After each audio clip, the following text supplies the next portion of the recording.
O Algarve, cujo nome provém do termo árabe Algarve, a terra onde o sol se põe, é a região mais meridional de Portugal continental.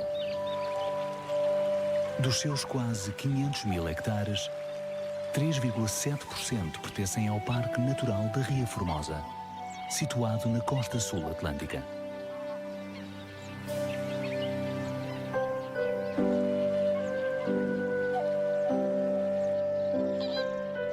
Esta zona úmida é importantíssima para as estadias de inverno e nidificação de algumas espécies extremamente ameaçadas, como é o caso do raro caimão comum. E também serve de apoio para as migrações de aves que usam o parque como lugar de passagem entre o norte da Europa e a África. Já para não falar da rica ictiofauna local.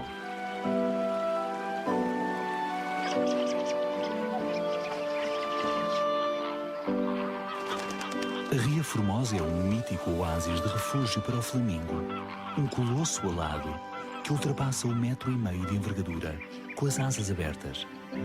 É uma lenda viva, pois já se encontraram fósseis deles datados do Mioceno, há aproximadamente 10 milhões de anos.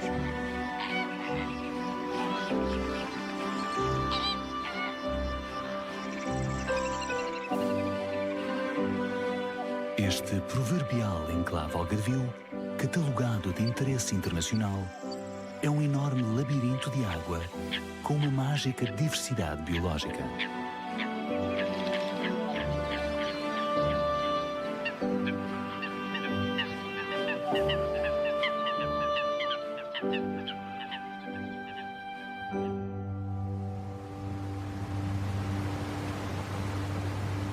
A faixa litoral do Algarve tem 155 km de extensão, 60 dos quais pertencem ao Parque Natural da Ria Formosa, um vasto biótopo atlântico de mais de 18 mil hectares. Grande parte da área do parque corresponde ao sistema lagunar da Ria Formosa, um cordão arenoso paralelo à costa, constituído fundamentalmente pelas penínsulas do Ancão e Cacela e as ilhas da Barreta, Deserta, Farol Colatra, Armona Fuseta, Tavira e Cabanas.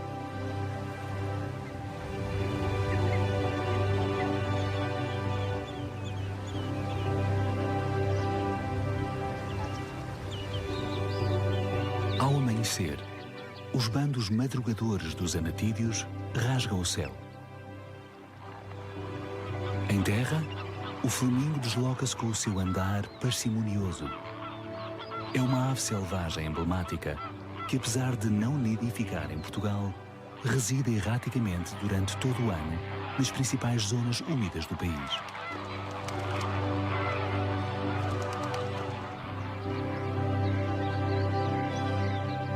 Devido à sua singular anatomia, esta ave ocupa um alto patamar na cadeia alimentar.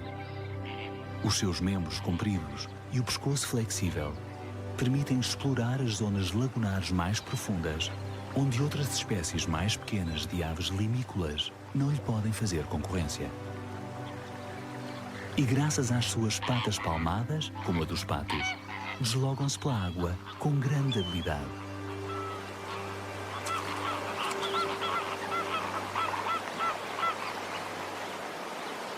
Outras aves que frequentam a Ria Formosa são os maçaricos das rochas, frequentadores habituais de todas as zonas úmidas do país, tanto de água doce como salgada.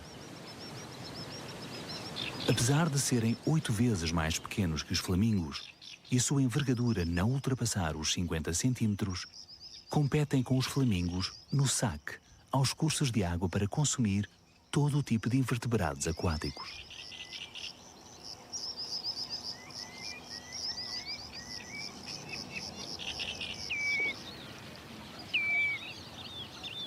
Os pernas vermelhas comuns costumam misturar-se com outros limícolas. São irrequietos, mas muito sociáveis. E ambos os sexos têm rasgos morfológicos idênticos. Para passarem despercebidos, mimetizam o ambiente circundante. Apesar de as suas patas e o bico de cor vermelha alaranjada com a ponta escura chamarem muito a atenção.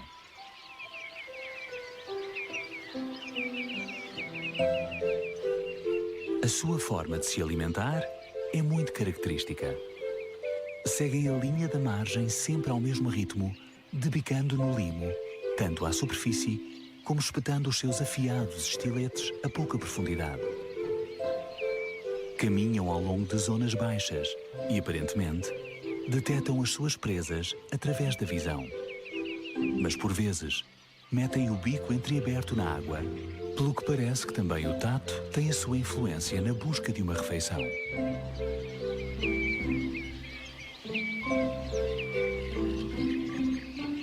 A maioria dos pernas vermelhas, como os portugueses, faz escala no sul peninsular, a caminho do norte de África.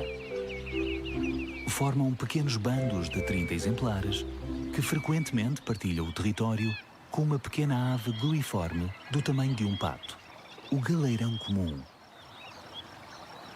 Apesar de ser capaz de mergulhar até 8 metros de profundidade, normalmente recolhe algas aquáticas existentes mais próximas à superfície e que constituem 80% da sua dieta. O seu característico escudo frontal branco diferencia-o do galeirão de crista, que apesar de também ser uma ave de plumagem negra, tem uma vistosa crista de cor vermelha.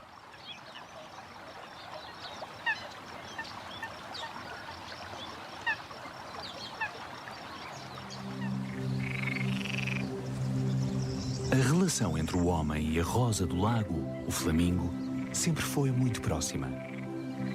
Os egípcios consideravam-no um animal fabuloso, capaz de morrer queimado num dia e renascer das próprias cinzas no dia seguinte. O mito da fênix. O belo espetáculo que oferecem os bandos de flamingos quando levantam voo ao amanhecer ou ao anoitecer, mostrando a cor avermelhada das suas asas, deverá ter sido a fonte de inspiração para os criadores dessa ancestral lenda.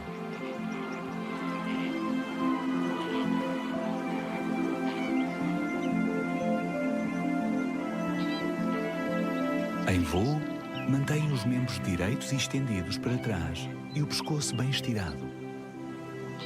A não ser que se sintam ameaçados ou algum observador se aproxime demasiado, regra geral, preferem permanecer tranquilamente parados dentro de água.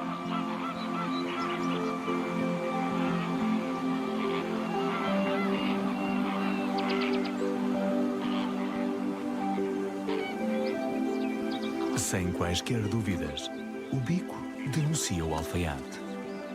Está curvado para cima para varrer a superfície da água, em busca dos crustáceos que pululam pelos estuários salgados. Portugal acolhe uma parte substancial da população europeia de alfaiates. E por isso, é um dos poucos lugares do continente onde é possível ver estas aves estritamente costeiras que diariamente aturam a presença inquietante de outra limícola com aspecto de cegonha em miniatura, o pernalonga.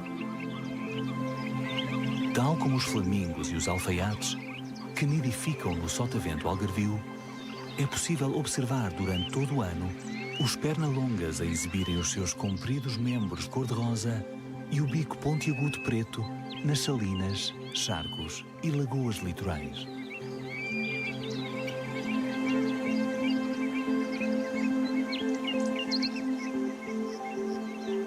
A invasão do território, que os flamingos consideram exclusivo, gera reações agressivas durante a época em que os pernalongas têm de procurar muito alimento para manterem as suas crias.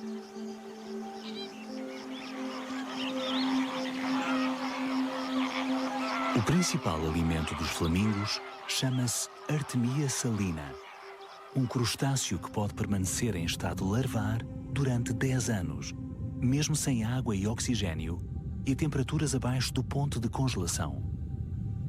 Em comparação com outros insetos, os ovos de Artemia são minúsculos. São seres que já vivem na Terra há 100 milhões de anos. Após eclodirem, os adultos não têm carapaça e devoram o fitoplâncton salgado.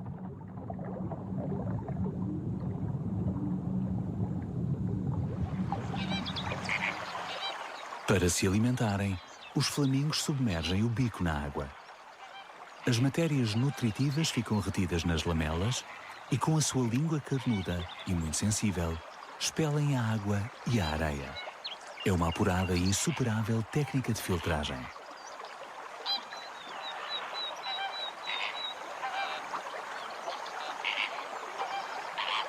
No passado, estes gigantes eram escassos em Portugal.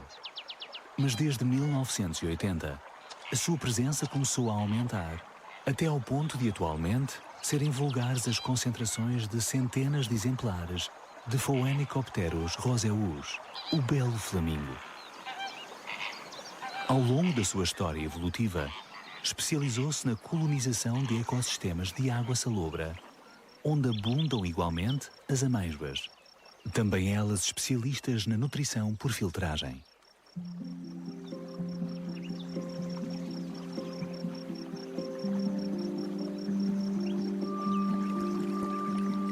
Todos os moluscos bivalves são aquáticos, tanto os marinhos como os de água doce.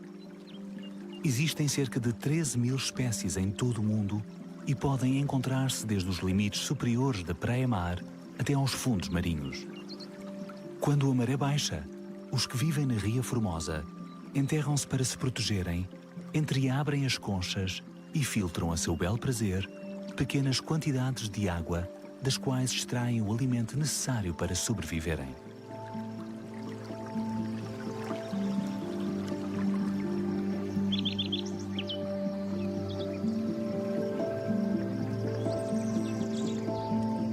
Não é estranho que os caranguejos também se enterrem no espesso lodo, pois disso depende a sua vida. Caso se dediquem a passear ou fiquem muito tempo ao ar livre, acabarão fatalmente por ser descobertos por um implacável perseguidor de crustáceos.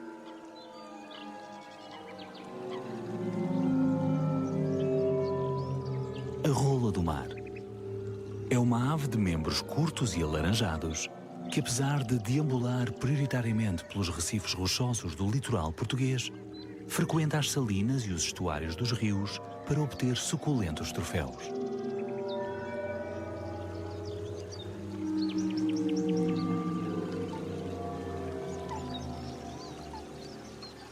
Na sua infância, esta imaculada personagem fluvial não tem um aspecto perigoso. Parece mesmo frágil. Mas à medida que for crescendo, a sua fisionomia e cor mudarão e converter-se-á no temível caranguejo americano, uma espécie procedente dos Estados Unidos e que desencadeou um impacto ecológico muito assinalável após a sua introdução na Península Ibérica nos anos 70 do século passado. Este caranguejo é responsável pelo alarmante declínio populacional de que padece o típico caranguejo do Rio Ibérico. É um ser que arrasa com tudo. Possui uma voracidade insaciável e resiste a altas temperaturas e águas poluídas. E para além da permanente agressividade que demonstra inclusive para com os seus congêneres, só tem um predador natural capaz de mantê-lo na linha: a lontra.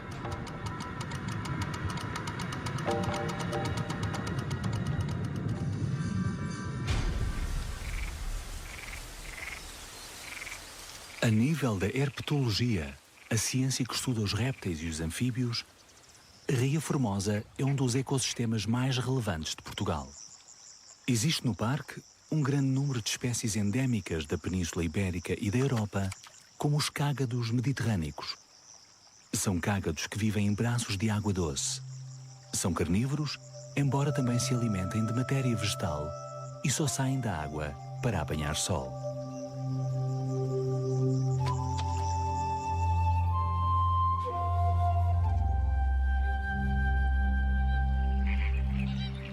Em fevereiro, a Ria Formosa fica ao rubro. É uma época agitada para os flamingos. Apesar de não nidificarem aqui, é aqui que procuram parceiros. Os movimentos sincronizados das asas, os estiramentos de pescoço e a junção dos bicos fazem parte de um ritual que rapidamente contagia todo o bando.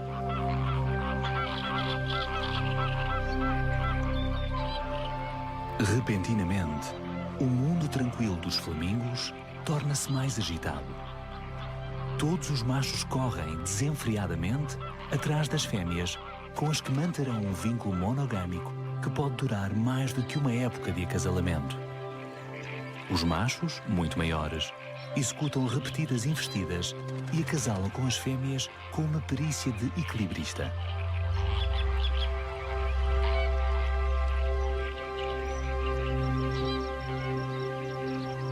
Os machos das andorinhas do mar comuns também seduzem as suas fêmeas, difundindo na sua numerosa colónia a febre da corte nupcial.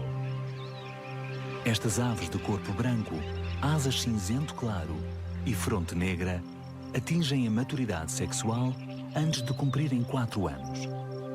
A sua longevidade é prodigiosa, pois já se encontraram exemplares anilhados com quase 1/4 de século de vida. A melhor época para observar esta espécie, parecida com a gaivota, mas 30 centímetros mais pequena, é entre os meses de agosto e fevereiro.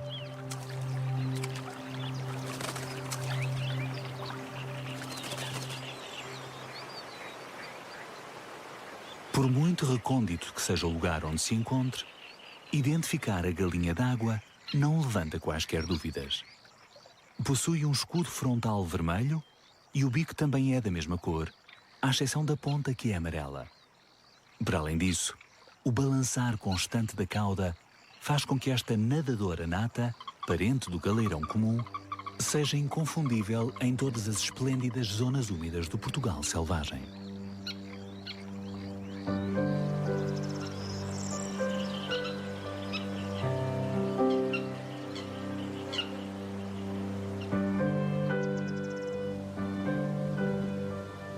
Nas áreas da Ria Formosa mais próximas do mar, o fluxo salino acentua-se assinalavelmente.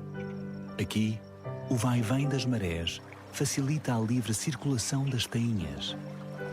Deslocam-se sempre em cardumes e alimentam-se de algas e restos orgânicos. O primeiro registro fóssil destes peixes data do Oligoceno, em meados da longínqua era terciária.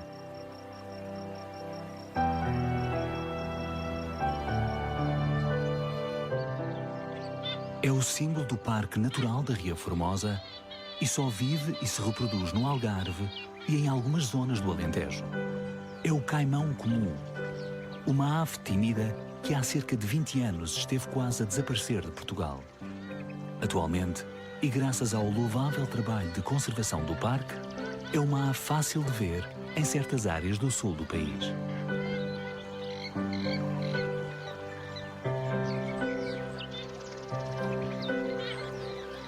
Uma das ações mais curiosas desta espécie é a forma como se alimenta e como usa o seu bico poderoso e os seus dedos compridos com unhas muito afiadas.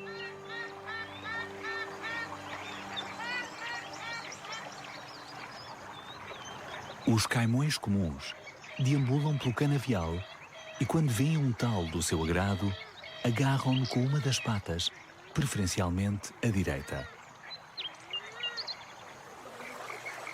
As bases da sua dieta são o triângulo e as folhas das tábuas estreitas. E o mais curioso é que esse comportamento é semelhante ao dos psitacídeos, uma família de aves muito diferente, que também faz uso das patas para segurar o alimento.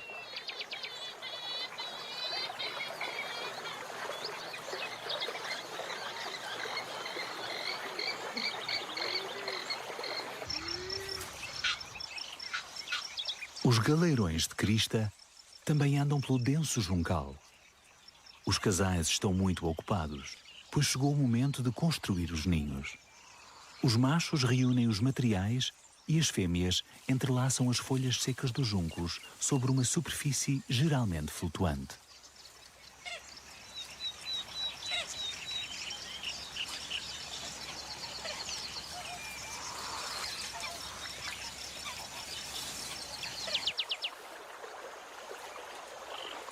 As posturas começam em março-abril. Um mês depois, nascem as crias, cobertas por uma suave penugem acinzentada.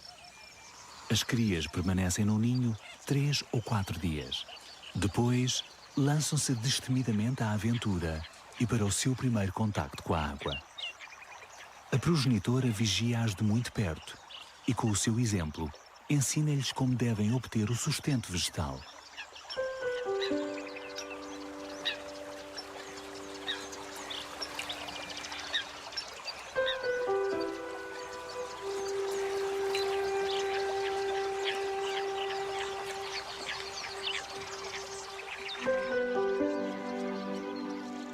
Chegada a primavera, o céu enche-se de garças. As lagoas da Ria Formosa estão de parabéns, pois a sua densidade populacional multiplicar-se-á pouco a pouco com os nascimentos de aves tão conhecidas como a garça boieira, uma ave que pertence à família dos ardeídeos, tal como a das cegonhas.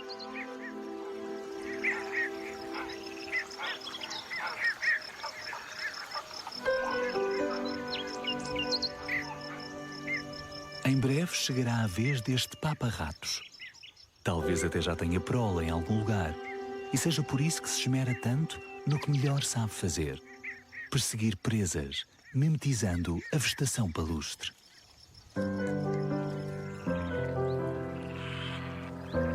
A garça branca pequena passa muito tempo imóvel ou a explorar a água,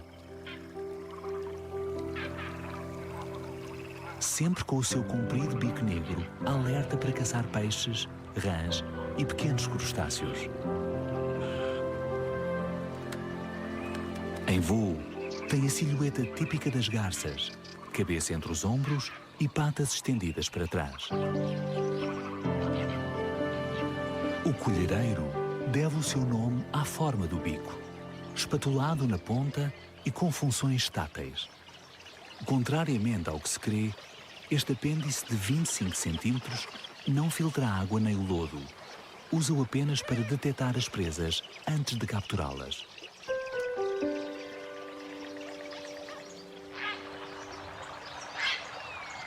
Não devemos fiar-nos na imagem que deixa transparecer a silhueta da garça real, petrificada, quase como uma estátua, pois caça de forma fulminante. Em seguida, agita a sua presa para acabar de matá-la e engole-a pela cabeça.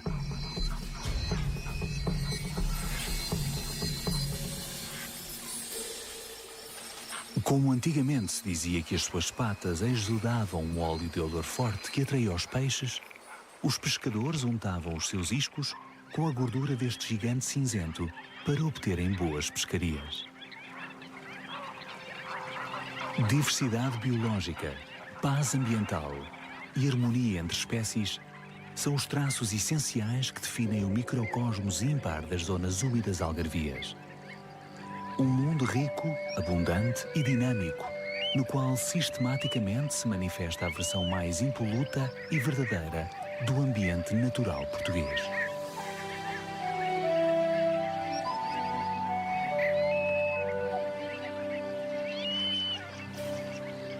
É claro que a água, em todos os seus estados, é sinónimo de prosperidade e uma fonte de energia vital.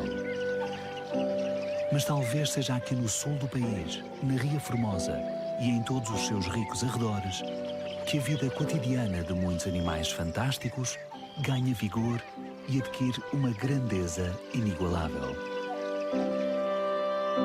Pode dizer-se, com toda a propriedade, que esta magnífica região atlântica é uma das reservas naturais mais valiosas do continente europeu. Um autêntico baú cristalino, cheio de tesouros fascinantes.